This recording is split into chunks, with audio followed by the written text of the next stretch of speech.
내 삶에 영향을 미치는 것들이 많이 있죠. 특히 관계에서 여기서 그대 그리고 나 이건 뭐 사람이겠죠. 사람과 사람 사이. 그런데 사람이 아닌 그 사람이 아니면서 어떤 그 관계에서 나에게 영향을 미치는 아주 중요한 그 요소가 있죠. 그 존재가 있죠.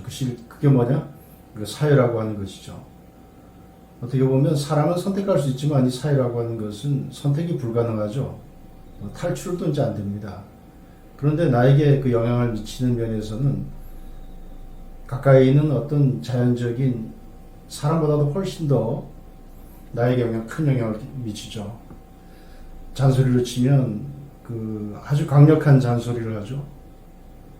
성인 남성이 되면 군대 가라 그렇게 얘기하고 세금 내라, 또 의무교육 있으니까 공부해라 이렇게 얘기하잖아요. 또 어디 운전을 해가면 시속 30km 넘지 마라, 스쿨존에서는 10km만 오버하면 범칙금이 날아오고 이렇게 사실은 뭐 우리 귀에 들리는 잔소리는 아니지만 내 삶에 이렇게 바로 영향을 미치는 거죠. 이 공동체라고 하는 것, 어떻게 보면 우리가 물고기가 물속에 살고 있으면 그 물을 잊고 산다, 그런 말이 있는데 우리가 늘 영향을 받고 살지만 늘 그 속에 있으니까 때로는 느끼지 못하지만 가만히 생각해 보면 어떤 가까운 사람보다도 내 삶에 바로 영향을 미치는 것이 사회, 국가, 공동체다. 그러면 이 보이지 않는 잔소리꾼, 심지어는 엄청난 맥까지 갖고 있는, 회초리까지 갖고 있는 이 존재는 뭐고, 나는 뭐길래 이런 관계를 맺고 사는가, 한번 이렇게 생각을 해볼 필요가 있겠죠? 어느 누군가의 관계에서, 어느 구성으로 던져지게 되는 그런 관계에서 도대체 이런 관계가 어디에서 왔냐, 타당한가? 라고 하는 질문을 던질 수가 있습니다. 이런 질문에 아주 오래된 질문이기도 하죠. 이런 질문에 답을 내놓는 것 중에 하나가 이제 소위 사회계약론이라고 하는 것이죠. 사회계약론이라고 하는 것은 중세까지는 우리 생각하지 못했던 사상이고 근대에 들어와서 나온 것이죠. 그런데 사회계약이라고 하는 것이 나온 게 근대이긴 하지만 20세기까지만 해도 계약이라고 하는 그 용어는 그렇게 널리 쓰이지는 않았습니다. 또 이 계약이라고 하는 것은 사회과학 쪽에서는 상당히 많은 분야에서 다양하게 쓰이죠. 법적으로 보면 예컨대 뭐 민사적 분야에서, 민사법 분야에서 어떤 계약이라고 하는 사적 자치 원칙이 지배하는 그러한 그 계약으로서의 어떤 그 사회계약도 생각할 수가 있는 것이고, 또 경제학적인 입장에서 보면 시장에서 활동하고 있는 경제 주체들 간의 어떤 상호관계, 뭐 이것들을 하나의 그 사회계약으로도 이거 볼 수가 있다. 사회적 활동으로도 볼 수 있는 것이죠. 그렇지만 우리가 아주 전통적으로 봤을 때 사회계약론이다 이러면 그것은 우리의 그 정치체제와 관련된 헌정질서, 헌정체제와 관련되어 있는 것이고, 이런 정치 철학과 관련되어 있는 것이죠. 그래서 사회계약론은 한마디로 말해서 어떤 것이냐, 이것은 정치 권력의 형성을 합리적으로 설명하는 도구다. 또 그러한 설명을 하는데 목적을 두고 있다, 그렇게 얘기할 수 있습니다. 근데 사실 그 사회계약론의 그 바탕, 그 본질을 보면 그 사회계약론이라고 하는 게 어떤 경험에 비춰서 우리가 검증된 이론인가? 사실은 그건 아니죠. 모든 어떤 사회적 거래들이 동일한 사회 내에서 어떤 그 개인들 사이에서 어떤 우리가 합의된 권위 하에 그 합의된 그 권위 밑에 같이 복종하기로 하자, 그렇게 서로 약속을 했다는 것인데, 이런 약속이 역사적으로 있었는지 없었는지 사실은 알 길이 없는 것이죠. 다만 그렇게 보는 것이 합리적일 것이다 라고는 어떻게 보면 직관인 거죠. 우리가 그것을 갖다가 좀 더 직관 앞에다가 용어를 붙인다면 아주 근본적인 직관이다. 그러니까 사회라고 하는 것은 개인과 개인들이 최초로 그렇게 만들어가서 어떤 공동의 권위를 만들고 공동의 권위 속에서 우리가 서로 권리를 조금씩 양도하고 그 안에서 살아가도록 하자라고 하는 약속을 했다라고 하는 어떤 그 상상인 것이죠. 그래서 그런 점에서 우리가 그것을 직관이라고 그러고 아주 근본적인 직관이다 그렇게 얘기를 합니다. 사회계약론을 처음 이제 얘기했던 사람으로 우리가 토마스 홉스를 이제 꼽을 수 있죠. 그리고 장자크 루소가 그것을 굉장히 이론적으로 정교하게 만들었습니다. 그런데 이런 사회계약론이 말씀드린 것처럼 어떤 직관, 경험에 의한 것이고 역사적으로 검증되지 않는 그러한 어떤 서사적인 것임에도 불구하고 아직까지도 이어져 내려오고 있다라고 하는 것은 이 사회계약론만이 갖고 있는 어떤 장점이 있다. 그 장점이 뭐냐? 굉장히 우리한테 우리 이성에 호소하는 설득력을 갖고 있다. 그렇기 때문에 지금까지도 사회계약론은 사회과학, 사회를 설명하는 여러 가지 그 밑바탕이 되는 이론 중에서도 아직까지도 생명력을 가지고 있을 뿐만 아니라 더욱 새로운 관점에서 확장돼 나가고 있다라고 이제 볼 수가 있는 것이죠. 자, 그러면 사회계약론은 어떤 시대, 어떤 환경에서 나왔냐? 우리가 그 사회계약론이 나온 그 대두가 된 그 배경을 좀 볼 필요가 있는 것이죠. 사회계약론은 그 16세기 말에 유럽에서 있던 그 정치적 환경들이 갖고 있는 어떤 모순, 또 이런 것들이 아주 격화되는 사회적 갈등이 심해지는 그런 상황에서 나왔습니다.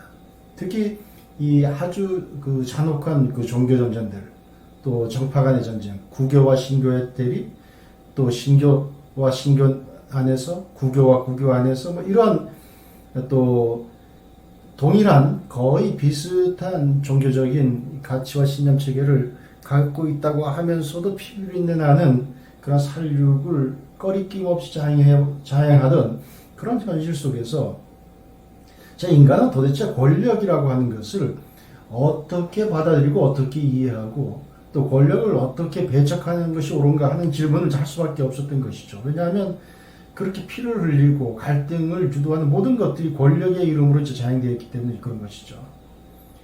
자, 그래서 이러한 권력에 대한 설명이 좀 필요하다. 이해할 수 있는 것이 필요하다. 라고 해서 나온 것이 사회계약론이고 그러한 것들이 하나의 그 사회계약론이 대표적인 배경 중에 하나다. 이렇게 볼 수가 있습니다.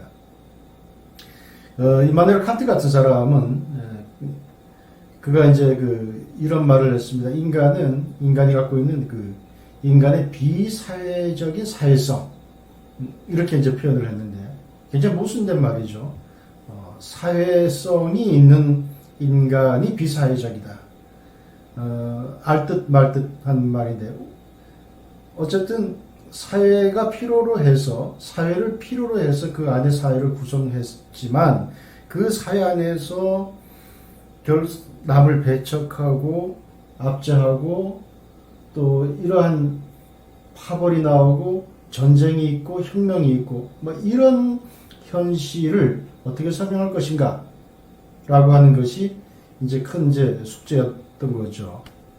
그래서 이런 질문에 대해서 이제 그 당시 사람들은 이걸 어떻게 좀 이 현상을 권력을 좀 정치적으로 건강하게 사람들이 받아들여 줄 수 있는 권력의 정당성에 대한 합리적 설명이 좀 필요하다. 이런 설명을 해줄 수 있는 이론적 근거가 있다 그러면 좋겠다. 이렇게 해서 나온 것이 이제 사회계약론이다. 이렇게 볼 수가 있습니다. 자, 이것이 이제 하나의 그 사회계약론이 나온 바탕이 되었던 것이고 또 하나는 우리가 사회 경제적인 변화를 이제 떼어놓고 설명할 수가 없죠. 알다시피 이제 그때 중세를 지나면서 르네상스 이제 지나고 그러면서 어떻게 보면 사람들이 점점 더 깨어져 지적으로 이제 깨어가는 그런 이제 상황에 있었던 것이죠. 그 지적 사색이 이제 한창 있게 되고 어떤 계급적 질서가 이제 와야 되는 그러한 상황이 있었다. 그리고 이러한 사회경제적으로 상업사회, 산업사회 이렇게 이행되면서 개인성이 더 두드러지게 드러나게 되고 그러니까 봉건적 질서가 이제 해체되게 되는 것이죠. 해체가 되니까 결국 새로운 관계와 새로운 질서를 요구하게 되는 것이죠. 우리가 어떤 관계 질서가 해체되면 그것으로 끝나는 것이 아니라 그것을 대체할 수 있는 새로운 것들이 이제 필요로 하는 것이고, 그럼 그러한 것들을 우리가 하나 좀 설명을 해서 좀 바람직한 모델을 만들어 보자 라고 하는 것도 역시 사회계약론을 이끌어내는 하나의 토대가 되었다. 그래서 어떤 지적으로 얘기한다 그러면 우리가 구시대에서 신시대로 넘어가는 지적 완충, 포괄적 이론으로서의 사회계약론이 대두되었다. 이렇게 이제 설명할 수가 있겠습니다. 자, 그러면, 이런 필요에 의해서 사회계약론이 나오는데, 그러면, 아까 사회계약론은 선험적이다. 우리의 경험을 뛰어넘는 하나의 상상의 산물이다 그랬는데, 그러면 인류가 여태까지 살아온 역사 속에서 한 번도 그러한 사회계약이라고 볼 수 있는 그런 흔적은 없는 것인가? 뭐 이런 생각을 한번 해볼 수가 있겠죠. 그래서 우리가 역사 속에서 어떤 사회계약의 흔적이나 그림자를 찾는다 그러면 한번 그것도 의미 있는 일이 될 것 같죠. 왜냐하면 그럴 때 우리가 생각하는 사회계약이 갖고 있는 성격 이런 것들을 좀 더 분명하게 이제 알 수 있을 것 같으니까. 아리스토텔레스 유명한 인간은 사회적 동물이다 뭐 그런 말에서 알다시피 사회라고 하는 것, 또 사회가 문명화된 사회로서의 어떤 이렇게 인류가 자랑스럽게 내놓을 수 있는 그런 토대로서 우리가 생각한 그 출발로서 우리가 생각할 수 있는 게 고대 이제 그리스 도시국가죠. 도시민주주의가 꽃피웠던 그럼 거기에서 우리가 찾을 수가 있을 것인가. 그런데 결론부터 말씀드리면 고대인들에게 있어서의 사회계약론은 정서적으로 오히려 더 맞지가 않다. 고대인들에게 있어서 사회는 그냥 인간의 본성이 사회를 구성할 수밖에 없었다. 인간은 집단적인 삶을 살도록 저절로 이제 본성이 그렇게 구성되어 있었고, 인간이 스스로 설 수 없는, 스스로 자종할 수 없는 존재라고 하는 그런 한계 때문에 도시가 나왔다고 이제 보는 것이죠. 그렇기 때문에 무슨 개인이 나서서 그것을 주도적으로 계약에 의해서, 합의에 의해서 사회를 지금부터 만들자. 우리가 하나의 공통된 권위를 만들고 그 권위 하에 들어가자. 이렇게 했다는 것은 상상하기 힘든 것이죠. 플라톤만 해도 그는 개인이 점점 인간이 개인화되면 전제정치가 나온다. 그래서 개인화가 된다고 하는 것은 잘 정돈된 사회를 망치는 길이다. 그래서 전제정치라고 하는 것은 각자가 선택한 대로 할 수 있는 권리를 가질 때 전제정치가 나온다. 이렇게 해서 개인주의, 개인성에 대해서 상당히 부정적인 시각을 갖고 있었습니다. 사회계약은 근본적으로 이따가 설명을 하겠지만 사회계약을 하는 주체는 개인이죠. 그러니까 사회계약과 개인은 떼놓을 수 없는 그런 관계에 있는데 플라톤만 해도 그가 봤던 개인주의는 사회를 망치는 길이었다. 이제 이런 점에서 봤을 때에도 어떤 고대 도시국가에서 고대 도시 민주국가에서의 어떤 그 사회계약 이론은 정서적으로 그들에게 수용 가능한 것이 아니었다. 그렇게 이제 볼 수가 있는 것이죠. 오히려 사회계약론의 뿌리를 굳이 그 흔적과 그림자를 찾는다 그러면 그것은 중세 봉건사회에서 찾는 것이 나을 수가 있습니다. 알다시피 중세는 봉건주의인데 봉건주의는 가신과 군주 사이의 계약을 통해서 이루어진 것이죠. 이 계약을 통해서 서로 상호간에 이제 의무가 부과되는 것이죠. 그 가신과 군주 사이의 계약을 통해서 가신은 군주를 섬길 의무를 지니고 군주는 대신에 그 가신을 자기가 보호할 의무를 지는 것이죠. 그래 봉건사회라고 하는 것은 이러한 가신과 군주 사이의 계약, 의무가 아주 촘촘하게 상호 적절하게 안배된 그러한 사회였기 때문에 어떻게 보면 사회 구성의 바탕에 계약이 있었다라고 하는 점에서는 중세가 이런 사회 계약의 그림자를 갖고 있다라고 이제 볼 수가 있는 거죠. 또 이제 영국의 예를 보면 또 이런 게 있습니다. 영국의 헨리 8세와 엘리자베스 1세 시에 보면 그 명주들이 자기들이 갖고 있는 땅 이런 것들을 형식적으로 자기들이 이제 그 왕에게 바치는 거죠. 그리고 왕은 이제 명목상으로 받은 것을 다시 준다. 다시 내가 너한테 위임을 한다. 이렇게 이제 하는 것이죠. 이걸 우리가 양도와 재교부 이렇게 이제 얘기를 하는데 이런 양도와 재교부 우리가 양도 계약이라고 하는 거 있지 않습니까? 바로 이게 약속인 것이죠. 내가 당신한테 주고 그러면 내가 받았지만 내 거지만 다시 네가 관리할 수 있도록 할게 라고 하는 그런 약속에 의해서 그 상층부의 최상층부의 정치 질서가 이제 그렇게 엮어지는 것이죠. 이것도 일종의 보면 중세적인 어떤 사회계약의 흔적이다 그렇게 볼 수가 있습니다. 근데 이런 것들을 아주 정교하게 자기가 사회계약 이론에서 이렇게 다시 확장시킨 사람이 있습니다. 그 사람이 바로 루소입니다. 이러한 역사적인 사실을 사회계약론을 통해서 아주 철학적으로 탁월하게 확장을 시켰죠. 그래서 그 루소 이전에 뭐 로크도 있고 그 후에 칸트도 이제 마찬가지로 있습니다만 어쨌든 이런 중세 시대 때의 그림자를 가지고 일원화시킨 것이 그 루소였다. 그래서 결국 이런 합의가 갖고 있는 의미는 뭐냐?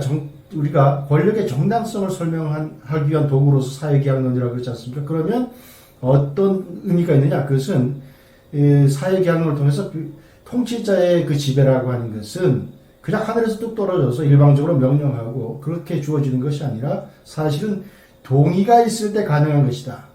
그래서 통치자의 사실상 지배가 모두에 의한 동의라고 하는 절차를 통한 정당한 권리, 그러니까 통치권은 절차를 통한 정당한 권리의 바탕을 두어야 된다라고 하는 이론적인 배경을 사회계약론이 이제 제공을 하게 된 것입니다.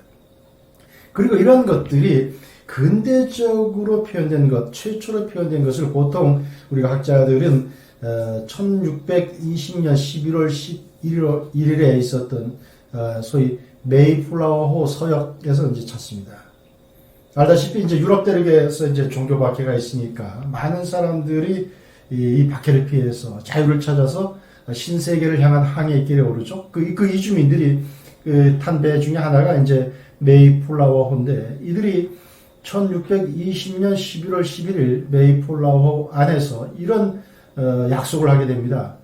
시민 정치 체제에 대한 공동의 서약 및 구속. 시민 정치 체제에 대한 공동의 서약 및 구속. 이런 제목의 약속을 하게 되죠. 그래서 이런 약속을 통해서 이 새로운 자유의 땅에서는 서로에게 종교의 자유를 보장하고 서로에게 대등한 평등한 권리를 인정해주고 모든 통치와 이런 규제 이런 것들은 합의에 의해서 다수의 의지에 의해서 결정되는 것이고 소수에 의한 독단과 전제는 인정되지 않는다라고 하는 그런 이제 합의를 하게 된 것이죠. 이것이 이제 통치 도구로서의 계약 개념을 활용한 그런 사례다, 역사적 경험이다, 이제 그렇게 얘기를 하고 있습니다.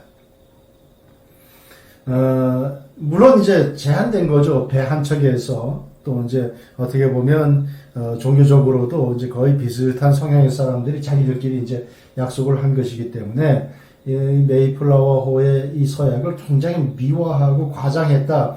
뭐 그렇게도 우리가 생각할 수도 있지만 그러나 우리가 콜럼부스의 그 달걀 세우기처럼 어떤 그런 사회계약에 대한 사고가 없었던 그 시기에 앞으로 만들어갈 우리가 도착할 세계에서 우리 질서는 이렇게 하겠다라고 하는 그런 약속을 한 것 자체가 대단한 것이라고 우리가 평가를 하게 되고 그런 평가에 인색할 필요는 없죠. 더구나 그러니까 중세에도 사회계약의 어떤 그림자 흔적이 있었다고 하지만 그러나 중세에서의 사회계약의 흔적은 다 누구 중심입니까? 귀족 중심이고 영주 중심이고 군주와 가신 간의 그 문제였지 않습니까? 그것은 그러니까 위계 질서에 뿌리를 두고 정치 최상층부에서의 약속이지만 메이플라워 서약은 동등한 주체들 뭐 아주 이렇게 얘기한다 그러면 뭐 대중들 간에 서민들 간에 보통 사람들 사이에서의 대등한 주체들 간의 합의였다라고 하는 점에서 지금 우리가 얘기하는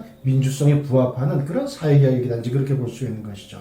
그래서 메이플라워 서약을 우리가 근대적인 사회계약론을 어떻게 보면 처음으로 역사적 경험으로 가져온 사례다 이제 그렇게 이제 볼 수도 있는 것이죠.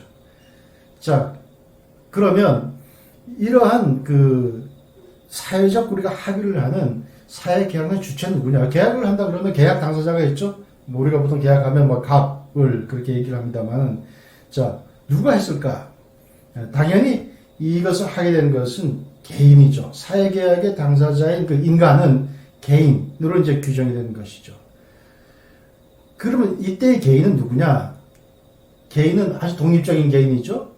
누구한테도 의존하지 않는 독립적인 개인입니다. 그리고 또 이지적이고 합리적이고 이성적인 개인이죠. 자기가 하고 있는 말의 의미, 자기가 하는 행동의 의미, 어떤 행동을 하면 그 행동을 하는 대로, 어떤 행동을 하지 않으면 하지 않는 대로, 무엇을 선택하면 선택하는 대로 그것이 어떤 사회적 의미를 갖고 있을까? 그것이 타인에게는 어떤 영향을 줄 것이며 그로 인해서 내가 어느 것은 무엇이며 또 내가 감수해야 될 책임은 무엇인가? 라고 하는 것을 충분히 예측하는 사람, 그 개인은 우리가 사회계약의 주체다 그렇게 이제 보게 되는 것입니다. 그러니까 그것을 우리가 성인 이렇게 얘기할 수 있는 것이죠. 성인 그러면 뭐 어른, 우리가 단순하게 어른 그렇게 얘기를 하지만 가만히 생각해 보면 성인이라고 할 때 성자가 무슨 성자죠? 이룰 성자죠. 뭘 이루었습니까? 단순히 나이에 도달했다라고 하는 그런 의미가 아니죠. 만 20세에 다다랐다. 그걸 나이를 성취한 건 아니죠. 사실은 이룰 성자는 어떻게 보면 나이는 저절로 이루어지는 것이고 그 나이를 통해서 우리가 그 사람이 적어도 아까 얘기했던 자기 행동의 의미, 자기 행동에 따른 책임을 질 수 있는 그러한 합리적인 이성을 갖고 있는 존재가 됐다. 합리적 이성, 이지력을, 이해력을, 이성을 다 갖추었다라고 하는 점에서의 성인인 것이죠. 그래서 사회계약론을 얘기할 때 그 주체는 바로 이러한 개인들로부터 비롯되는 것이다. 물론 이제 사회계약론에서만 이런 뭐 성숙한 개인, 성인 뭐 이런 걸 얘기하는 것은 아니죠. 다른 사회를 설명하는 이론에서도 개인주의를 설명할 수 있지만은 그러나 사회계약론이 갖고 있는 접근 방식으로 인해서 여기에서 인간의 본질이 무엇인가라고 하는 것들이 아주 잘 설명이 되고 있어요. 특히 이제 개인에 대해서 다양하게 우리가 볼 수 있지만 그러나 입장 차이에도 불구하고 우리가 공통적으로 이제 인정할 수 있는 공통적으로 공유하는 그런 신조가 있다 그러면 인간은 누구냐? 인간은 자연적으로 자유롭다. 그리고 다른 누구에 대해서도 평등하다. 이것이 이제 전제가 되는 것이죠. 그러니까 이것은 사회계약론을 어떤 입장에서 보는지 심지어는 사회계약론이 아닌 다른 이론의 입장에서 보든지 간에 이것만큼 사실은 모든 인간이라 그러면 공유할 수 있는, 공감할 수 있는 그런 전제는 없는 것이죠. 모든 인간은 자연적으로 자유롭다, 평등하다라고 하는 것이죠. 물론 이러한 개인에 대해서 사회계약론자들은 이제 보는 시각에 따라서 조금씩 이제 뭐 다를 수가 있습니다. 예컨대 홉스 같은 사람은 첫 번째 인간이라고 하는 개념을 이용해서 그 인간의 그 첫 번째 사람은 원시적 합의를 한 최초의 사람인 거죠. 그 최초의 사람이 합의를 했고 나중에 오는 사람들은 그 합의에 다 의사가 흡수가 된다. 그렇기 때문에 뭐 만년 전에 구석기 시대에 돌도끼 들고 전부 다 앉아가지고 합의를 했던지 뭐 아니면 그 전에 뭐 했는지 모르겠습니다만 어쨌든 그때의 사람이 했다 그러면 지금 이제 21세기 2023년 오늘을 사는 나 역시 그 합의에 이제 들어가 있다라고 하는 것이죠. 그러니까 그것은 내 의지와 완전 무관하다는 것이죠. 첫 번째 사람한테 다 흡수가 된다. 이것은 마치 우리가 헌법에서 헌법의 제정 권력과 개정 권력을 얘기하는 것과 마찬가지죠. 헌법의 어떤 헌정 질서를 처음으로 결정하는 헌법 제정 권력이 어떤 정치 체제를 결정하고 나면 사실은 그 뒤에 사람들은 그 헌법 제정 권력이 만들어 놓은 그 틀을 이제 따라가야 되는 것이죠. 혁명을 통해서 뒤바꾸지 않는 한 그에 따라가는 것이다. 라고 하는 것과 같은 맥락에서 이해할 수가 있겠습니다. 또 루소 같은 경우에는 루소에서의 개인은 특히 이제 개인적 차원이 많이 이제 강조가 되는데 루소는 자연 상태에서 완전히 자유롭던 그런 사람들이 이제는 사회에 들어가면서 자신을 또 완전히 거꾸로 완전히 내어준다. 라고 이제 설명을 합니다. 왜냐하면 우리가 맨 처음 원시적인 계약을 할 때, 합의를 할 때 내어줄 수 있는 것은 조건은 다 똑같지 않습니까? 그러니까 조건이 다 똑같으니까 모든 똑같은 조건을 다 내어놓는 것이죠. 루소는 그 사회계약론에서 이렇게 얘기하고 있죠. 인간은 자유인으로 태어났지만 도처에서 쇠사슬에 묶여있다. 남의 주인을 자처하는 자도 역시 그들보다 더한 노예다. 이제 그래서 천부적으로 부여된 자유인으로서 이런 것을 강조하지만 그러나 이제 공동체에 들어가는 순간 그 공동의 자아가 형성되는 것이죠. 그래서 공동의 자아가 형성이 되는데 이 자아가 형성되면서 공동체 자체의 어떤 생명과 의지가 부여된다고 또 루소는 설명합니다. 그러니까 다시 말해서 어떤 추상적인 공동체가 아니라 하나의 인격적인 공동체. 이것이 이제 도시고 국가라고 하는 것이죠. 도시라고 하는 것은 동양적 사고방식에서의 도시는 사실은 이제 어떤 물리적인 환경적인 공간, 뭐 도시와 농촌 이렇게 할 때 도시 이렇게 생각을 하지만 전통적으로 유럽에서의 도시라고 하는 것은 정치 체제하고도 관련이 있죠. 그 도시는 자유민의 것이죠. 그래서 도시라고 하는 것이야말로 자유로운 인격과 인격이 만나서 같이 형성해서 자율적으로 꾸려져 나가고 하는 그런 의미에서 도시고, 도시민이라고 하는 것은 상당한 이제 자부심을 갖고 있는 것이죠. 어쨌든 루소가 봤을 때는 이 도시가 갖고 있는 그런 인격은 어디서 왔냐? 바로 이러한 완전한 자연 상태에서 완전한 자유를 갖고 있던 인간들이 자기의 완전한 것들을 다 주었기 때문에 완전한 것 속에 생명이 들어가 있고, 생명이 들어간 것들이 생명과 생명이 만났으니까 공동의 자아와 여기 생명이 형성된 도시가 만들어지는 것이고, 더 나아가면 이게 뭐가 되는 것이죠? 국가가 되는 것이죠.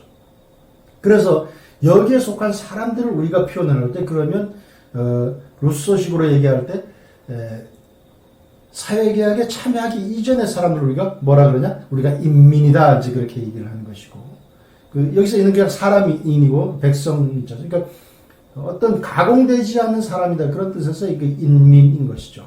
근데 이것이 이제 도시 속으로 들어가면, 사회개혁을 통해서 도시 속으로 들어가면 뭐가 되는 거죠? 시민이 되는 거죠. 시민이. 그리고 그것이 국가로 들어갔을 때 뭡니까? 루소는 우리가 이것을 법률에 복종한다라고 하는 의미에서 신민, 이렇게 얘기하는 거죠. 오늘날 우리의 어떤 그 가치라든지 또 우리가 보는 그런 정세에 비춰보면 신민은 마치 국왕과 뭐 신하 이렇게 보여서 좀 적당하진 않고, 우리는 이것은 이제 국민이다 이렇게 바꿔서 얘기할 수 있겠죠. 그러면 우리가 백성 민자 앞에 어떤 것을 붙이냐에 따라서 세 종류가 있다고 이제 볼 수가 있는 거죠. 첫째, 자연 상태의 사람은 우리가 인민이라고 하는 것이고, 그것이 하나 약속된 상태에서 도시로 들어가면 그러니까 시민이 되는 것이고, 그것이 확장되면 국민이 된다, 이렇게 볼 수 있는 것이죠. 자, 이렇게 이제 그 개인이 어떤 단계에서 어느 곳에 소속되느냐에 따라서 그 위치가 달라지고 지위가 달라지고 정체성이 달라지는 것이죠. 명칭이 달라진다라고 하는 것은 그 정체성이 달라지는 것을 얘기하는 것이죠. 자, 또 이제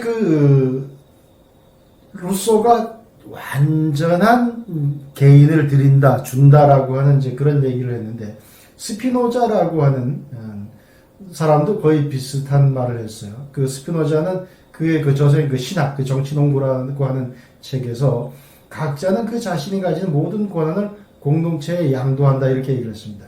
자발적 양도, 근데 자발적 양도라고 하는 말 속에 뭐가 숨어있냐? 제한이라는 게 들어있죠. 양도를 했으면 그다음 내가 주장할 수 없는 거죠. 그렇죠? 내가 어떤 계약이라고 하는 것은 내가 무엇을 통해서 받기도 하지만 줘야 되는 것이죠. 세상에 공짜는 없는 것이죠.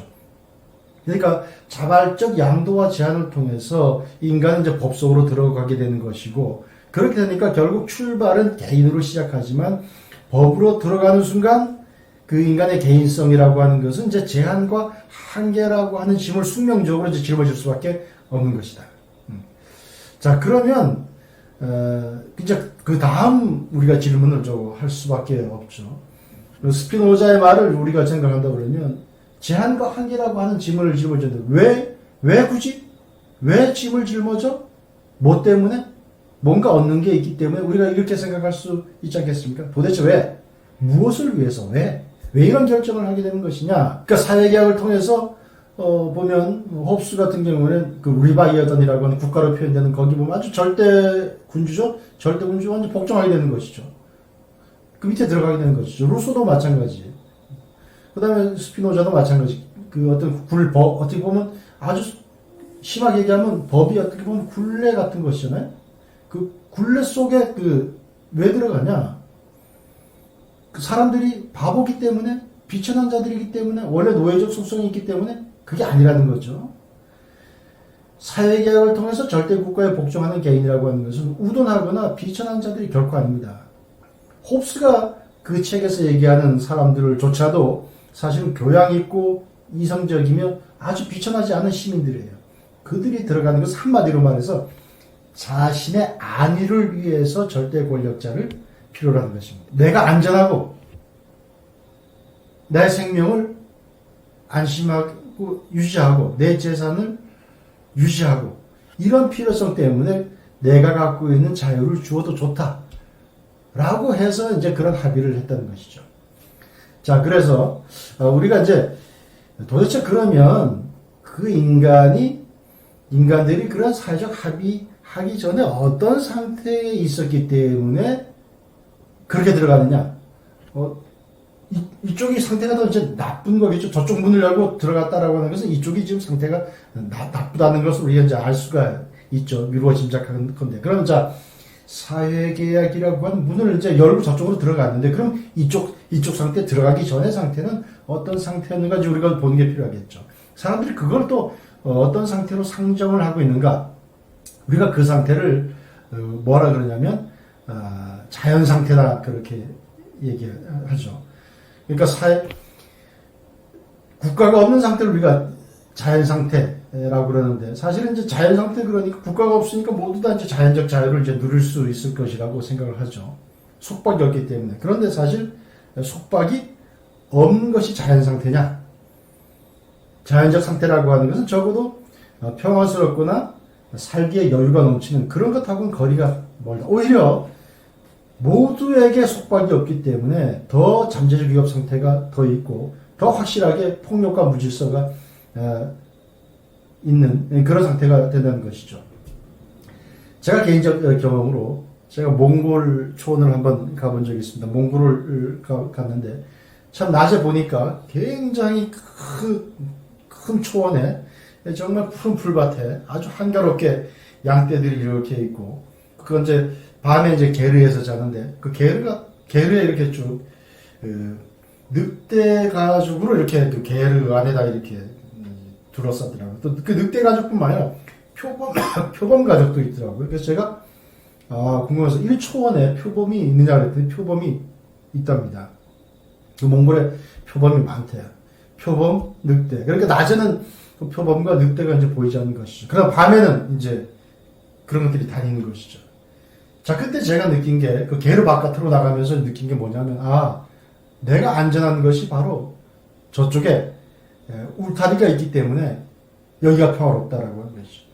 사람들이 울타리 그렇게 하면 나를 바깥으로 나가고자 하는 나를 막는 것, 내 자유를 막는 것, 이렇게 생각하기 쉬운데, 몽골에서 제가 느낀 것은 만약에 울타리가 없다 그러면 저는 게르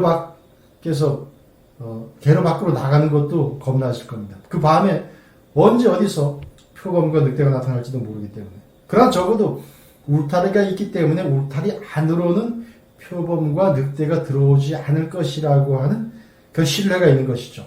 그런 기대가 있는 것이고, 우리가 자연 상태라고 하는 것은 마치 그 광활한 몽골 초원지대에 늑대 표범이 자유롭게 횡행할 수 있는 그런 자유도 보장되어 있는 그런 곳이다 이렇게 생각하면 되는 것이죠. 자, 그렇기 때문에 그러한 자연 상태에서는 결국 사람들이 뭘 하냐? 울타리를 만들게 되는 것이죠. 내가 밤에 나갈 수 있는 한계를 만들어 놓는 것이죠. 울타리는 한계니까. 그 한계 속에서 오히려 안심을 하게 되는 것이죠. 그걸 우리가 여기서 얘기하는 사회계약론적인 그런 시각에서 보자 그러면 그게 뭡니까? 사회라고 하는 것이죠. 그 울타리가 바로 사회라고 하는 것이죠. 그래서 사회계약론자들이 공유하는 신념이 뭐냐면 사회라고 하는 것은 자연 상태를 지배하는 자유다.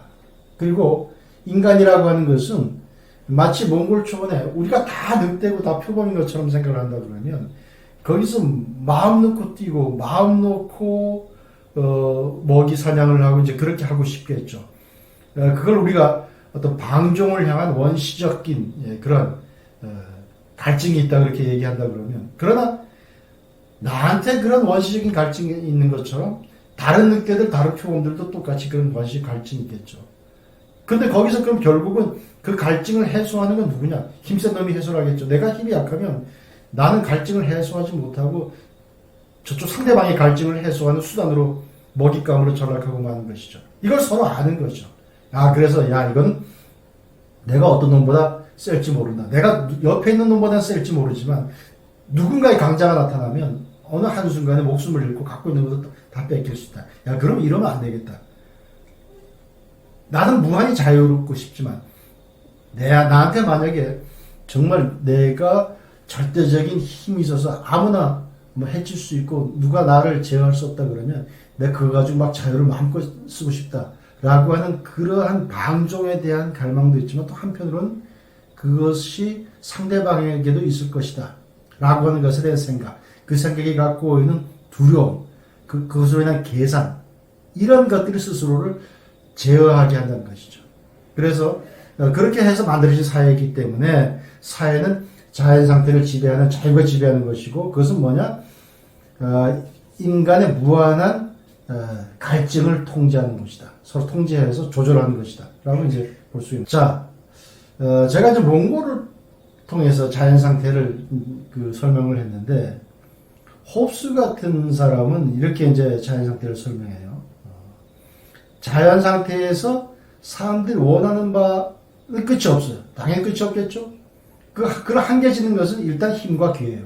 그러니까 원하는 것은 끝이 없기 때문에 끝없이 가다가 결국 힘이 약해갖고 잡아먹히는 순간 끝나는 거죠. 상대방한테 지는 순간, 상대방한테 이제 굴복하는 순간 끝나는 거죠. 상대방이 내 걸 털어가는 순간 이제 나는 더 이상 남의 걸 못 털는 거고, 못 털 뿐만 아니라 내가 가진 모든 것을 심지어는 목숨까지 내놔야 되는 것이죠. 그래서 홉스 같은 사람은 이렇게 설명하죠. 자연 상태에서는 항상 두려움과 폭력적 죽음의 위험이 도사리고 있고, 인간의 삶은 고독과 빈곤에 시달리고 끔찍하고 잔인하며 숨이 막힐 지경까지 이른다. 그래서 이제 홉스는 이런 자연 상태를 투쟁 상태라고 얘기하는 거죠. 그래서 그 유명한 책 리바이어던에 나오는 말을 이용하자면 뭐라죠? 이거 만인에 대한 만인의 투쟁. 그러니까 각자가 모든 사람에 대한 적이에요. 또 모든 사람이 나한테 대한 적이에요. 그러니까 나 외에는 모두가 적이고, 얼마나 피곤한 삶이겠습니까? 그래서 이런 피곤함을 좀 덜어낼 필요가 있다. 그리고 홉스는 이제 여기서 이제 인간이라고 하는 것은 뭐냐? 인간은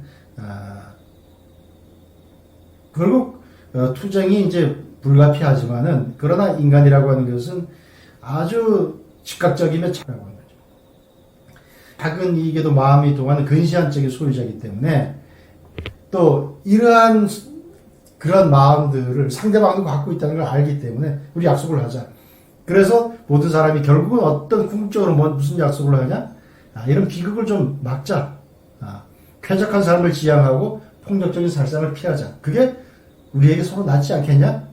이렇게 서로 합의를 하는 것이죠. 그러자면 그걸 어느 한 존재에게 맡기자. 그 뭐냐? 절대 주권자. 모든 사람이 어떤 절대 주권자의 어떤 권력을 승인하자. 그래서 거기에다 맡기고 우리는 좀 이러한 피곤한 삶, 피곤을 떠나서 굉장히 불안한 삶, 이런 것에서 좀 헤어나자. 이제 그렇게 하자는 것이죠. 푸펜도로프 같은 사람은 또 이렇게 얘기를 합니다. 그 홉스처럼 이 자연 상태를 굉장히 아주 비관적으로 얘기를 했어요. 푸펜도로프의 저서 중에서 인간과 시민의 의무에 관하여라는 책이 있습니다. 거기 보면 인간은 어떤 야생동물보다 더 비참하며 인간보다 더 사납고 길들이기 힘들며 사회의 평화를 깨트리는 악덕이 탁월한 동물은 없다. 굉장히 비관적으로 보고 있습니다. 그러니까 결국 이러한 사회 평화를 깨트리는 악덕이 탁월한 동물들이 들어가서 평화롭게 살려고 그러면 결국은 서로 견제하는 그 사회 속으로 들어갈 수밖에 이제 없다는 것이죠.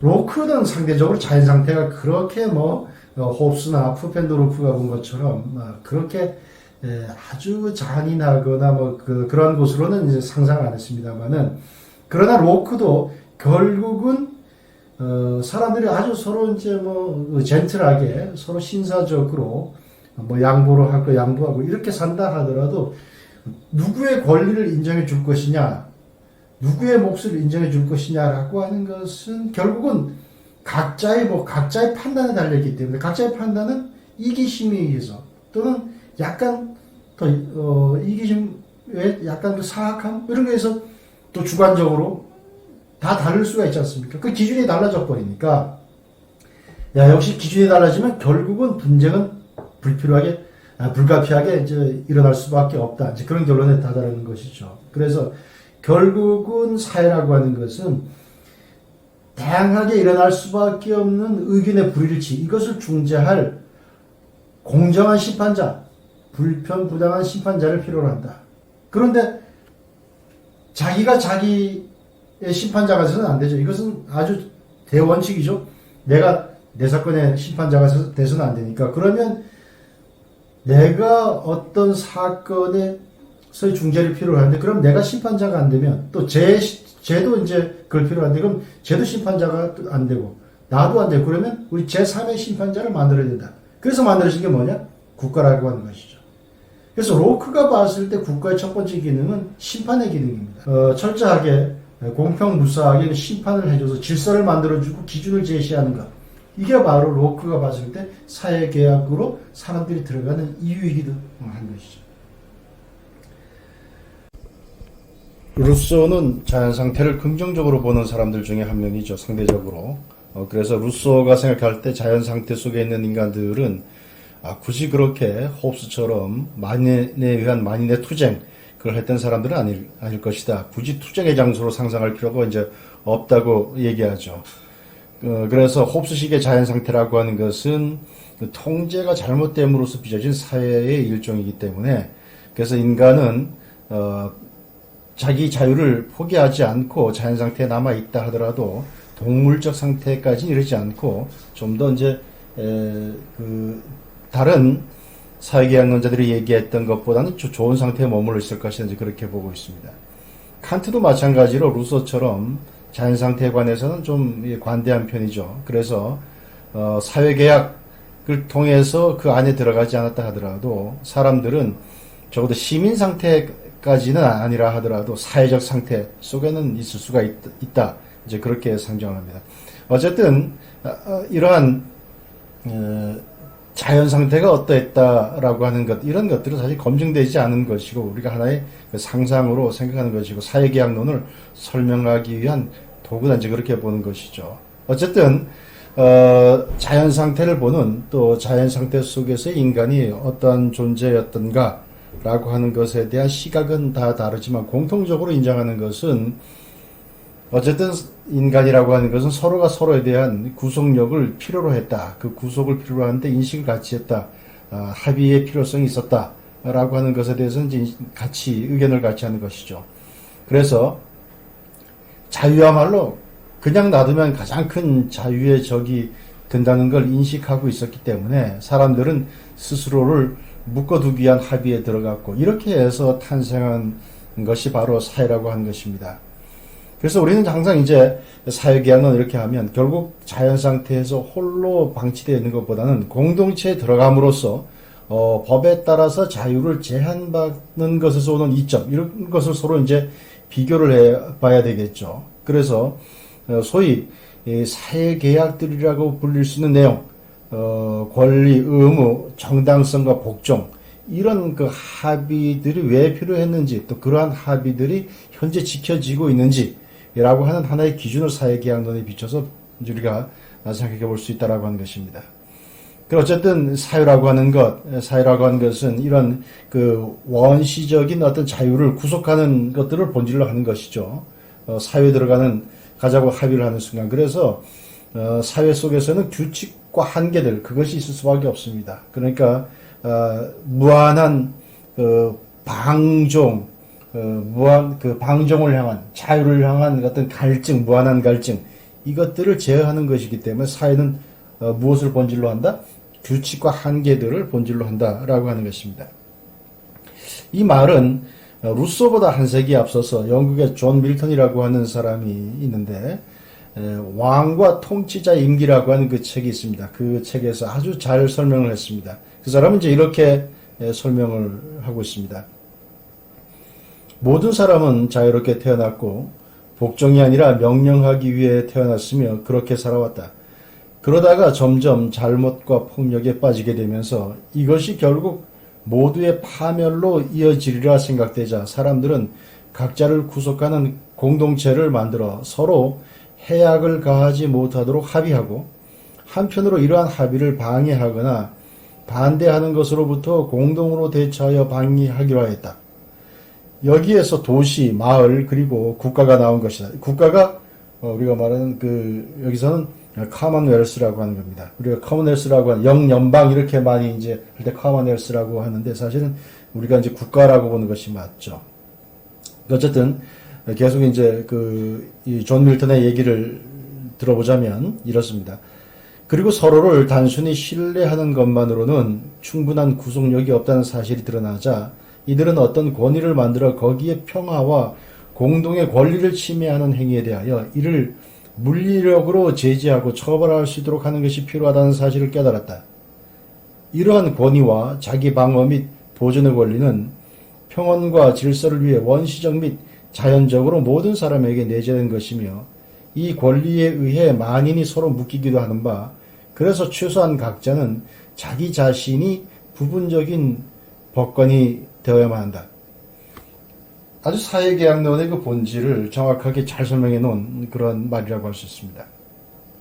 이렇게 해서 사실은 이제 제한된 자유의 시대, 무엇에 의해서 제한되었냐? 법과 권위 이 아래에서 제한된 자유의 시대가 이제 탄생한 거죠.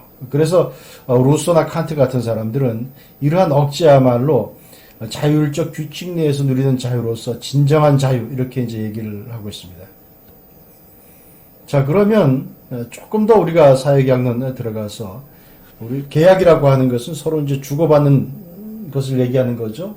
조금 더 전문적인 용어로 한다 그러면 급부와 반대급부 이렇게 얘기를 하는데 뭘 받고 뭘 주었다는 걸까요? 결국 준 것은 우리의 자유와 평등이 지불되었죠. 앞에서 얘기한 것처럼. 그래서 거기에 대해서는 뭐 입장에 따라서 큰 차이가 없습니다. 그래서 내가 원래 자연적으로 누리던 자유 그리고 원래 자연 상태에서 누구의 속박도 받지 않고 대등하였던 그런 평등함 뭐 이런 것들을 내가 사회에 들어가면서 나는 주었는데 그러면 그걸로 얻으려고 했던 게 뭐냐? 그 얻으려고 했던 것이 무엇인가에 대해서는 사람마다 조금씩 또 이제 설명이 달라집니다. 예컨대 홉스 같은 사람은 생명을 이야기하죠. 그 생명, 물론 나중에는 그 생명을 생명답게 인간다운 삶을 이제 보장하도록 하기 위한 어떤 문명적인 조건까지 얘기하지만 기본적으로는 생명을 안전하게 담보받기 위한 것이었다 그렇게 얘기를 합니다. 루소 같은 경우에는 권리로 얘기를 하고 로크는 자산을 얘기하고 또 푸펜도로프 같은 것은 뭐 다양한 것들 온갖 것들이라고 얘기합니다. 또 현대에 들어와서 마이클 왈저 같은 사람은 안전과 복지의 필요의 충족이다 이제 그렇게 얘기를 합니다. 홉스 같은 경우에 인간 행위의 유일하면서도 압도적인 동기는 죽음에 대한 공포 그리고 살기 위한 갈망이 두 가지로 설명을 하죠. 그래서 인간은 왜 자기에게 주어진 자유와 평등을 포기하고 들어갔냐? 그것은 생명과 안전에 대한 담보다. 그리고 여기에 플러스 문명화된 삶의 조건의 어떤 결핍 이것들을 보완하기 위해서 들어갔다라고 하는 것이죠. 또 하나 이제 로크 같은 경우에는 시민사회를 형성하는 주된 요인은 자산이다. 소유에 대한 보호다. 이제 그렇게 얘기를 하고 있고요. 왈저는 아까 말씀드린 것처럼 안전과 복지라고 얘기를 하는데 필요의 충족을 사회계약의 참여 동기로 보는데 그런데 이제 그 왈저에게서 우리가 좀 교훈을 얻을 수 있는 것은 그는 이 필요의 충족이라고 하는 것은 주기적으로 공동체 차원에서 확인돼야 된다 그렇게 봅니다. 왜냐하면 이 공적 부조 그러니까 사회에서 주는 것이 처음에는 똑같이 나눠준다 하더라도 각자가 갖고 있는 어떤 재능이라든지 또 능력이라든지 또 본인의 의지와는 무관하게 닥쳐오는 행운 또 불운 뭐 그런 것이 있기 때문에 불평등이 결국 이제 초래될 수밖에 없고 그래서 주기적으로 이것은 확인될 필요가 있다. 또한 왈저는 안전과 복지라고 얘기했지만 이게 단순하게 어떤 물질적인 것만 얘기하는 것이 아니라 공동체 그 자체 내가 그 사회의 어떤 구성원으로서 인정받는 그 정체성 그 충족감 그것도 여기에 다 포함된다고 보는 것이죠. 그 문화와 종교 그리고 정치가 다 포함되는 것이죠. 그러니까 굉장히 포괄적으로 얘기를 합니다.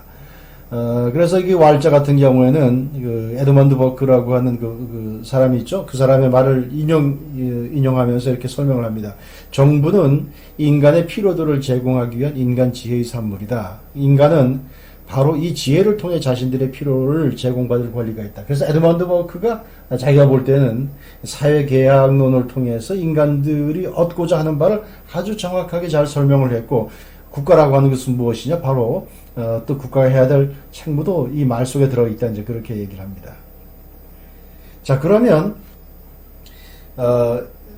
반대급부를 이렇게 국가가 줘야 되는데 그 주는 주체가 형식에 따라서 어떤 정체 형식을 갖고 있는 것이 그러면 이러한 것들을 보장하는 데 가장 적합한 것인가, 또 이런 것도 우리가 생각해 볼 수 있는 것이죠.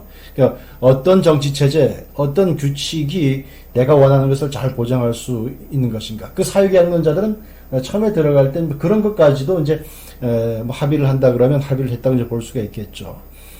토마스 홉스 같은 경우에는 절대왕정을 옹호했죠. 그래서 그가 봤던 국가체제는 절대왕정입니다. 루소 같은 경우에는 공화정적인 사고에 더 이제 기울어져 있었죠. 그 공정한 정치라고 하는 공화주의에 더 기울어졌던 게 루소.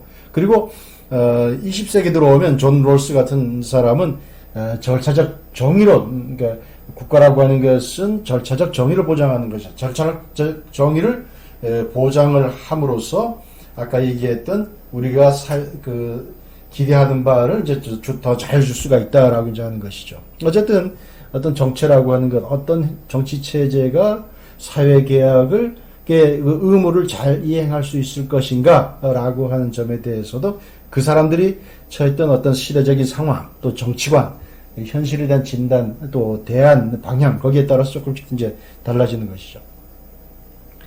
자, 이런 그 사회계약론이 왜 지금까지도 계속 사람들의 입에 오르내리고, 제가 지금 말씀드린 것처럼 아주 긴 시간을 통해서 이렇게 지루하게 어떻게 보면 설명을 듣고 해야 되냐, 그럴 만한 가치가 있는 것이냐, 그럴 만한 의의가 있는 것이냐라고 하는 것이죠.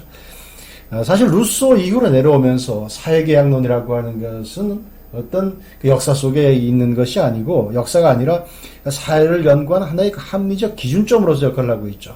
특히 이제 롤스에 오면, 롤스가 그 소위 질서 정연한 사회라고 하는 어떤 정의의 원칙을 내세우면서 여기서 이제 사회계약론을 가지고 절차적 정의론을 이제 뒷받침을 하는 겁니다. 또 칸트 같은 경우에도 이미 어떤 사회의 기원을 경험적 사실에서 찾고자 하는 그런 노력에 대해서 상당히 이제 그 비판적이었죠. 그는 이제 이렇게 말을 하는데요. 정치체제의 역사적 기원을 찾고자 하는 시도는 쓸데없는 일이다. 어느 시점에 시민사회가 시작되었는지 역사적 시점을 파악한다는 것은 더 이상 가능하지 않다. 그러니까 우리가 하나의 사회계약론은 합리적 이성을 가진 인간들이 지금 현재의 이 상황을 들여다보고 하나의 기준을 만들어내기 위한 어떤 상상의 산물이다. 그것이 가장 어떻게 보면 합리적으로 공유할 수 있는 점이 있기 때문에 지금까지도 유용하고 또 앞으로도 방향을 제시하는데 유용하다는지 그렇게 보는 것이죠. 그래서 우리가 사회계약론에서 말하는 사회라고 하는 것은 뭐냐? 이것은 실제 있었던 그 사회적 실제가 아니라, 사실로서의 실제가 아니라 사회적 이성에 비춰진 실제다. 이제 그렇게 이제 봐야 된다는 것이죠.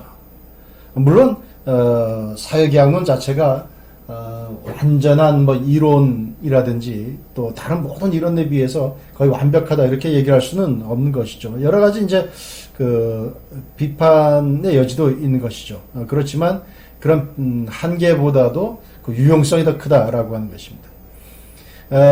로널드 드워킨이라고 하는 사람이 있습니다. 이분 같은 경우에도 우리가 어떻게 사회 속에서 상호 존중하면서 함께 살아갈 수 있을까 하는 이런 질문에 대해서 사회계약론이 답을 준다고 이제 얘기를 하죠. 그래서 사회계약을 그는 이제 어떤 중첩적 합의다. 그러니까 중첩적 합의라고 하는 것은 공통의 합의라고 이제 볼 수가 있는 것이죠. 그러니까 다양한 이해관계가 있어서 다양한 목소리가 나올 수 있지만, 그러나 사회계약에서 얘기하고 있는 것들은 적어도 우리가 이성적 인간이라 그러면 아주 누구나 이렇게 같이 공유하게 쉬운, 또 공유를 어떻게 보면 해야만 할 것들을 같이 그 안에 다 내포하고 있기 때문에 그런 점에서 우리가 사회를 어떻게 구성하고 살아가야 될 것인가, 롤스식으로 말하면 질서정연한 사회를 끌어나가는 데 있어서 여전히 하나의 중요한 기준이 된다라고 하는 것이죠. 그래서 사회개혁을 통해서 우리가 어떤 그 자원의 재분배라든지 어떤 현행 정치적 결정을 재분배하고자 하는, 또 재분배가 제대로 되고 있는가 이렇게 이제 비판하는 잣대로 이제 쓸 수가 있고, 조금 더 나가면 사회계약을 단순한 우리가 어떤 계약, 주고받는 것의 계약이 아니라 이것은 하나의 그 즉흥적 합의가 아니라 도덕적 유대다, 이렇게 이제 보는 경우도 있습니다. 그래서 이 계약을 통해서 강자와 약자, 행운아와 불운아, 부한 자와 가난한 자가 함께 연결된다는 거죠. 공정하게 어떤 그 절차적 정의에 따르면 어떤 공정한 방식으로. 그래서 아주 불리한, 아주 그 극한 상황으로 열등한 그런 환경에 있는 사람에 대해서는 조금 더 우리가 배려를 해줄 수 있는 그런 것까지도 절차적 정의에 포함시킨다 그러면, 결국은 이 사회계약은 단순하게 급부와 반대급부로 이루어지는 계약이 아니라 도덕적 유대까지도 설명해 줄 수 있는, 도덕적 유대까지도 그 안에 포함되어 있는 것이다, 이제 그렇게 볼 수가 있다는 것이죠. 그리고 사회계약을 통해서 우리가 통치의 정당성을 우리가 판단할 수 있는 것이죠. 사회계약론에 의하면 통치의 정당성이라고 하는 것은 피치자들, 그 다스림을 받는 사람들의 동의가 있는 범위 내에서만 인정되는 것이죠. 그래서 루소가 얘기한 이런 얘기들이 있죠. 사회계약을 하면서 개인들이 포기만 한다는 것은 있을 수 없는 일이다. 계약의 결과로 인해 그들의 상황은 이전에 비해 실제로 더 나아졌다고 보아야 한다. 이들은 건네주는 대신 일종의 유리한 교환, 즉 확실하고 불안전한 존재에서 더 좋고 안전한 존재 양식이 되고, 자연적 고립 대신 사회적 자유를 얻고, 개별적인 저항의 힘 대신 사회적 결합에 의해 무적의 힘을 행사할 수 있는 권리로 바꾼 것이다. 이런 것들이 하나 우리가 통치의 정당성을 가늠할 수 있는 그런 기준이 된다는 것이죠.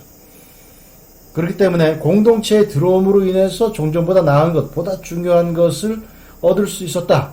얻고 있느냐? 사회가 그걸 해주고 있느냐? 또 그런 권리가 이제 당연히 어떤 구성원들에게는 있을 수가 있는 것이죠. 그래서 우리가 국가라고 하는 것이 제대로 굴러가고 있는 것은 그렇게 해주고 있느냐, 못 해주고 있느냐, 라고 하는 것을 가지고 판단할 수 있는 것이죠.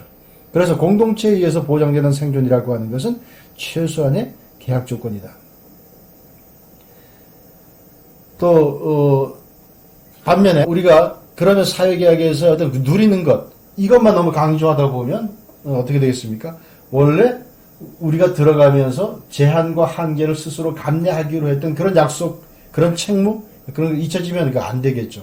아까 사회의 본질은 뭐냐? 규칙과 한계를 본질로 한다라고 하는 것이죠.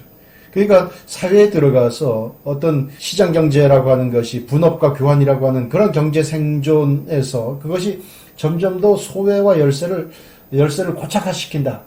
라고 하면 그것도 한번 들여다봐야 되겠지만, 또 하나 그 사회에서 무한정한 어떤 그 자유와 방종을 추구하는 행태, 역시 이제 지탄받아야 되는 것이죠. 그래서 사회계약에서 말하는 개인주의라고 하는 것은 어떤 권위주의 하에서 제한된 개인주의, 여기서 말하는 권위주의라고 하는 것은 우리가 합의한 권위주의를 얘기하는 것이죠. 사회계약론은 권위를 인정하는 겁니다. 공동의 권위를 인정하는 것이고, 공동의 권위 속에 우리가 복종하는 것을 얘기를 하는 것이죠. 그래서 공동의 어떤 그 권리, 공동체와 권력의 정통성, 이런 것들이 다 같이 사회계약론에서는 통일적으로 설명이 된다. 우리가 왜 복종해야 되는가? 우리가 왜 그 한계를 인정해야 되는 것인가? 또 한편으로는 우리가 왜 저항할 수 있는 것인가? 왜 그것은 우리가 국가에 대해서, 정보에 대해서 그건 잘못됐다라고 얘기할 수 있는 것인가? 라고 하는 것들이 사회계약을 통해서 다 설명될 수 있다라고 하는 것이죠. 그렇기 때문에 사회계약은 여전히 우리 현대사회에서도 우리 사회를 설명하는 중요한 하나의 그 이론이다, 이렇게 볼 수가 있는 것입니다. 다시 한번 요약하자 그러면 사회계약이라고 하는 것은 단순한 어떤 그 설명이 아니라 사회와의 관계에서 개인의 권리와 책임을 설명해주고, 권력과 권위에 대하여는 그 정당성의 기준을 이제 제시한 것이죠. 그리고 개인에 대해서는 그 절제의 한계, 책임을 보여주고 또 이것은 본질적으로 삭막한 계약이 아니라 나아가면 또 도덕적 유대까지 포함하는 것이다. 그렇게 이제 볼 수가 있습니다. 감사합니다.